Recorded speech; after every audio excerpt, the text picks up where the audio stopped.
Hi అండి. అంటే 2-3 రోజుల నుంచి గమనిస్తున్నాను. పాస్టర్ ప్రవీణ్ పగడాల ఆయన ఎప్పుడైతే యాక్సిడెంట్లో మరణించారో అప్పటి నుంచి అంటే రకరకాలైనటువంటి ఊహాగానాలు, కథనాలు వినిపిస్తున్నాయి. స్టార్టింగ్లో అక్కడికి వచ్చినటువంటి ఎవరైతే రాజమండ్రి చేరుకున్నటువంటి ఈ పాస్టర్లు కానీ వీళ్ళందరూ కూడా చెప్పిన దాన్ని బట్టి నేను కూడా నిజంగానే ఆయన మీద ఎవరైనా వాంటెడ్లీ దాడి చేశారేమో అని అయితే అనుకున్నాను. తర్వాత పోలీసు వారి యొక్క ప్రెస్ మీట్ ఏదైతే ఉందో దాంట్లో వాళ్ళు చూపించిన సీసీటీవీ ఫుటేజ్ చూసిన తర్వాత కొంతవరకు క్లారిటీ అయితే వచ్చింది. అంటే జరిగినటువంటిది యాక్సిడెంట్ లాగా అయితే దాదాపు 80% అయితే కనబడతా ఉంది. కాకపోతే పోలీసు వారికి నేను కోరుకునేది ఏంటంటే ఒక విజ్ఞప్తి, దయచేసి నిష్పాక్షికతగా పారదర్శకంగా ఈ యొక్క ఏదైతే ఉందో దాన్ని బయట పెట్టండి. ఎందుకంటే మత కల్లోలాలు, మత ఘర్షణలు జరిగే విధంగా కొంతమంది ప్రొవోక్ చేస్తున్నారు. పనిగట్టుకుని కొన్ని యూట్యూబ్ ఛానల్స్ దీన్ని ప్రచారం చేస్తున్నాయి.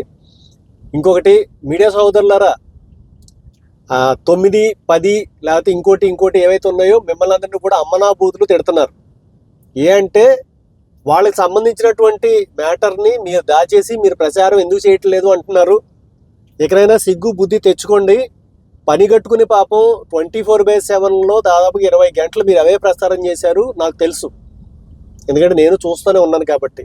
అయినా కూడా వాళ్ళు ఏం చెప్తున్నారు అంటే మీరు ఏది చూపించలేదు అంటున్నారు. మీరు కూడా తప్పు చేసింది ఏంటంటే కాయిన్కి 1 సైడే చూపించారు, 2వ సైడ్ ఉంటుంది, అది చూపించలే. కాబట్టి 2 వైపులా మీరు చూపించే ప్రయత్నం చేసి ఉండుంటే ఇంతవరకు వచ్చి ఉండేది కాదు. అసలు ఆయన ఎవడో పెద్ద ఆయన, ఒక ఆయన ముస్లిం పెద్ద ఆయన, పేరు గుర్తురావట్లేదు సమయానికి, ఆయన అసలు డైరెక్ట్గా మీడియాకి సంబంధించినటువంటి ఇంటర్వ్యూలోనే నువ్వు కనుక క్షమాపణ చెప్పకపోతే నీ అంతు చూస్తానే అయితే చెప్పాడు. ఆయన సంగతి వదిలేశారు. మీరు మేము ఒకటి, మనందరం కలిపి హిందువుల మీద పోరాడాలి అని చెప్తున్నాడు ఒకడు. నిజంగా హిందువులకి అలాంటిది ఉండుంటే కనుక ఈరోజు ఏ మతము భారతదేశంలో ఉండుండేది కాదు. ఇంతవరకు ఎందుకు, ఎప్పుడో అయిపోయి ఉండేది విషయం. క్రిస్టియన్ డామినేషన్ ఉన్నటువంటి కంట్రీస్లో మిగతా మతాలు ఎక్కడైనా ఉన్నాయా? మనగడలో లేవు. ముస్లిం డామినేషన్ ఉన్నటువంటి కంట్రీస్లో మిగతా మతాలు ఎక్కడైనా మనగడలో ఉన్నాయా? మనం రీసెంట్గా బంగ్లాదేశ్లోనే చూస్తున్నాము, వెస్ట్ బెంగాల్లో కూడా చూస్తున్నాము, కేరళలో కూడా ఉన్నటువంటి దారుణమైన పరిస్థితులు మనం చూస్తున్నాము, మణిపూర్లో పరిస్థితులు కూడా చూస్తున్నాం. ఎక్కడ వాళ్ళ సేఫ్ అయినా కూడా సహనంతో ఇంకా భరిస్తూనే ఉన్నారు వాళ్ళు హిందువులు. ఎందుకంటే ఇక్కడ అందరినీ కలుపుకుంటారు, మీరేం చేసినా భరిస్తారు. ఐడియాలజికల్ డిఫరెన్సెస్ ఉంటాయి. ఒక ఇంట్లో ఉన్న అన్నదమ్ముల్లోనే ఒకడు పవన్ కళ్యాణ్ నచ్చుతాడు, ఒకడు మహేష్ బాబు నచ్చుతాడు, ఒకడు ఇంకోటి ఏదో నచ్చుతాడు, వాదించుకుంటారు. ప్లస్ మీరు హిందూ దేవీ దేవతల్ని అదే పనిగా తిడుతూ మీ యొక్క మత వ్యాప్తి చేస్తున్నారు అన్న దాంట్లో కౌంటర్ అటాక్ ఇచ్చేటటువంటి వాళ్ళు కొంతమంది ఉన్నారు. ఆయన రాధా మనోహర్ దాస్ ఇలాంటి వాళ్ళు, వాళ్ళని అటాక్ చేయడానికి, సో ఇలాంటి వాళ్ళ యొక్క నోళ్ళన్నీ మూయించాలి అనేటటువంటి దురుద్దేశంతో వెనకాల వాళ్ళని సాఫ్ట్ టార్గెట్స్ కాబట్టి వాళ్ళని టార్గెట్ చేస్తున్నారు. క్లియర్ కట్గా అదైతే కనబడతా ఉంది మతం ముసుగులో. నిజంగా ప్రవీణ్ పగడాల గారి యొక్క వైఫ్ ఎవరైతే ఉన్నారో ఆవిడ చాలా అద్భుతమైన మాటలు మాట్లాడారు. ఇది రివెంజ్ సమయం కాదు, శాంతి కాముకుడైనటువంటి ఆయన శాంతినే ప్రబోధించారు కాబట్టి మనము శాంతి మార్గంలో వెళ్దాము అని ఆవిడైతే చెప్పారు. సో ప్రపంచానికి శాంతి మార్గాన్ని పరిచయం చేద్దామని వచ్చినటువంటి మీరు ఉన్మాదుల్లాగా మాట్లాడకూడదు, మాట్లాడించకూడదు. ఫస్ట్ అది గుర్తుపెట్టుకోండి. ఇలాంటప్పుడు మీరు ప్రపంచానికి ఏం మార్గదర్శకత్వం ఇస్తారు?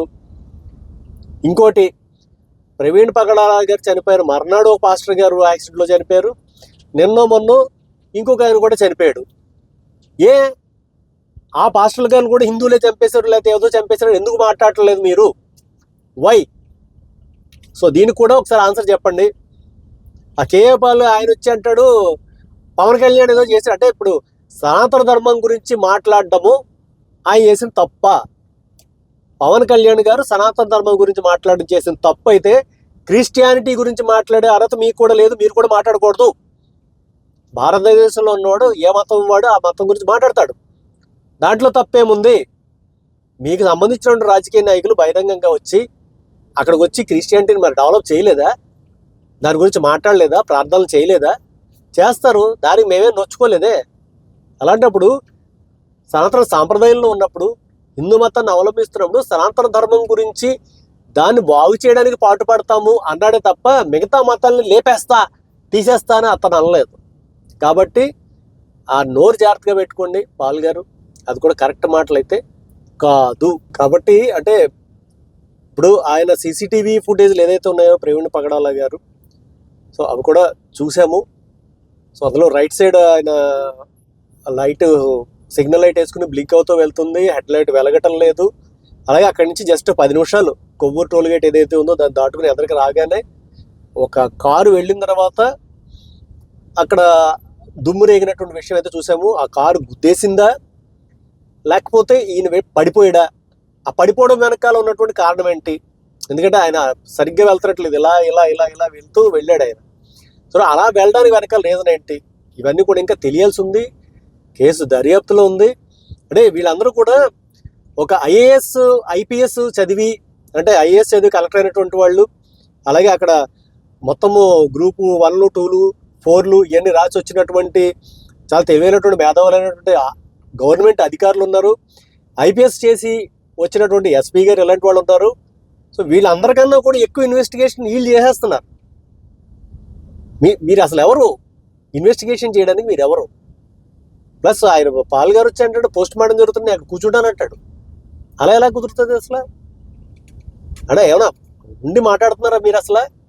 కాబట్టి కేవలము ఆయన మరణాన్ని అడ్డుపెట్టుకుని మొత్తం మతాల మధ్య ఘర్షణ వాతావరణాన్ని తీసుకురావడానికి ప్రేరేపిస్తున్నటువంటి ఈ ఏదైతే ఉన్మాదపు ఆలోచనలు కలిగినటువంటి వీళ్ళు ఉన్నారో వీళ్ళందరి మీద కూడా స్పష్టమైనటువంటి చర్యలు తీసుకోవాలని నేను పోలీసు వారికి విజ్ఞప్తి చేస్తాను. అలాగే మీడియా సహోదరులారా, మీరు కూడా సాధ్యమైనంత వరకు మీరు దృష్టి పెడితేనే పని అవుతుంది. ఎందుకంటే మీడియా అనేటటువంటి చాలా పవర్ఫుల్ సాధనం కాబట్టి నిజాన్ని నిగ్గు తేల్చేటటువంటి విషయంలో మీరు కూడా పారదర్శకంగా వ్యవహరించి మీరు కూడా కొన్ని నిజాలని వాస్తవాలని, ఎందుకంటే మనం తలుచుకుంటే ఖచ్చితంగా మనకి ఏ రూట్లో నిజాన్ని బయట తీసుకురావడం మనకి తెలిసినంత బాగా ఎవరికి తెలియదు. కాబట్టి మనం కూడా ఆ దిశగా కొద్దిగా కృషి చేయాల్సినటువంటి అవసరం ఉంది. కాబట్టి ఏదో వన్ సైడ్ కాకుండా రెండు వైపులా ఉన్నదాన్ని ప్రొజెక్ట్ చేయండి, ప్రజలు నిజాలు తెలుసుకుంటారు. అది తెలియాల్సింది ప్రజలకు తెలియాలి. ఇప్పుడు చాలామంది అనుకునేది ఏంటంటే నేను క్రిస్టియానిటీ వ్యతిరేకము, ఇస్లాం వ్యతిరేకము అని కొంతమంది అనుకుంటున్నారు. ఇంకొంతమంది అసలు నేను హిందువులకే వ్యతిరేకము, దేవీ దేవతలకు వ్యతిరేకం అనుకుంటున్నారు. వ్యతిరేకమే, కానీ ఎప్పుడు అంటే క్రిస్టియానిటీ పేరు చెప్పి మీరు మోసాలు చేస్తున్నా, డబ్బులు దోచేస్తున్నా ఖచ్చితంగా దాని వ్యతిరేకమే. ఇస్లాం పేరు చెప్పి డబ్బులు దోచేస్తున్నా, లేకపోతే వేరే తప్పుదో పట్టిస్తున్నా అమాయకమైనటువంటి ముస్లింలని, దాని వ్యతిరేకమే. అలాగే హిందూ మతం పేరు చెప్పి అమాయకుల దగ్గర నుంచి డబ్బులు దోచేసి వాళ్ళని తప్పుడు మార్గంలో నడిపిస్తున్నటువంటి వాళ్ళకి ఖచ్చితంగా నేను వ్యతిరేకమే తప్ప నేను మతాలకు వ్యతిరేకం కాదు. ఆ మతాల మాటలో జరిగేటటువంటి అన్యాయం ఎవరైతే చేస్తున్నారో వాళ్ళకి వ్యతిరేకం. ఇప్పుడు ఆడు క్వశ్చన్ మార్క్ గారు ఉన్నాడు, ఆడు ఏటో జర్నలిస్ట్ సాయి గారిని లేకపోతే ఆయన TV5 శివ గారిని వాళ్ళని వెళ్ళి అంటున్నాడు. అరే అసలు నీకు అర్హత ఉందోరే? వాళ్ళకి అసలు నీ ఎడ్యుకేషన్ క్వాలిఫికేషన్ ఏంటి చెప్పు? ఈడ ఉన్నటువంటి పేరు కూడా ఏదో ఆకుకూర, ఆ ఆకుకూర ఇంటికి ముందు ఏదో క్రిస్టియన్ నేమ్ ఉంది, దాన్ని కూడా నువ్వు వెళ్ళి గెజెట్లో మార్చేసుకున్నావు. ఎందుకు అంటే మనం రేపొద్దున ఎవడి మీద ఏదైనా కేసు వేస్తే మళ్ళీ ఈడి ఫలానా మతం వాడు కాబట్టి ఆ కేసు నిలబడదు అన్న దాని గురించి పక్కన పెట్టిస్తావు నువ్వు. కానీ అది తెలియకూడదని కవరింగ్లో ఏం చెప్తావు, నాకు అన్ని మతాలు సమానమే ఇది అంటాడు. ఈడు పావేసుకుంటున్నాడు. పాపం ఆ కుటుంబం బాధలో ఉంది ప్రవీణ్ పగడాల గారిది. వాళ్ళకి సంఘీభావం తెలియజేయాలి, వాళ్ళకి మనోధైర్యం చెప్పడం మానేసి ఆ జరిగినటువంటి సంఘటనను అడ్డు పెట్టుకుని మిగతా వాళ్ళని ఏం చేసేద్దాం, ఎలా వేసేద్దాం అన్నది మెయిన్. వీళ్ళందరూ చేస్తున్న రాజకీయం. దీనికి ఎవరు అతీతులు కాదు, మా అక్క కూడా అతీతురాలు కాదు, ఈడు అతీతుడు కాదు. సో వీళ్ళందరూ కూడా ఆ ఉన్నటువంటి డెడ్ బాడీ మీద ఉన్న పేలాలు ఏరుకుని బజ్జీ మిక్చర్ చేసుకుని తినేటటువంటి రకాలు ఇవన్నీ. కాబట్టి ఇలాంటి వాళ్ళ ట్రాపుల్లో సోదరులారా మీరు పడకండి. ఎందుకంటే వీళ్ళు మిమ్మల్ని రెచ్చగొట్టి రేపన్న రోజు కేసులు అయితే మీరు బుక్ అవుతారు, మీ కుటుంబాలు బుక్ అవుతాయి తప్ప వీళ్ళకేమీ లేదు. ఎందుకంటే మీరు ఇచ్చే దశంభాగాలు కానీ డొనేషన్లు కానీ లేకపోతే ఈ అన్నదానాలకి వీటికి, అదే మా హిందువుల గురించి కూడా చెప్తున్నాను, కట్టిన డబ్బులు కానీ వాళ్ళ దగ్గర చాలా ఉన్నాయి, లక్షల్లో కోట్లు ఉన్నాయి. కాబట్టి వాళ్ళు ఏ కేసుల నుంచి తప్పించుకోగలుగుతారు. వాళ్ళ మాటలు విని మీరు కనుక వెళ్ళారు అంటే కనుక మీరు వెళ్ళిపోతారు, లాయర్ ఖర్చులు కూడా తడిసి మోపడవుతాయి, మీ వెనకాల ఎవడు రాడు, చాలా రకాల ప్రాబ్లమ్స్ ఫేస్ చేస్తారు. ఎందుకంటే మేము ఈ మార్గంలో వెళ్తున్నాము, అందరితోటి మాట్లాడుతున్నాం కాబట్టి, చాలా విషయాలు మేము ఎదుర్కొంటున్నాం కాబట్టి నాకు తెలిసినటువంటి వాస్తవాలు.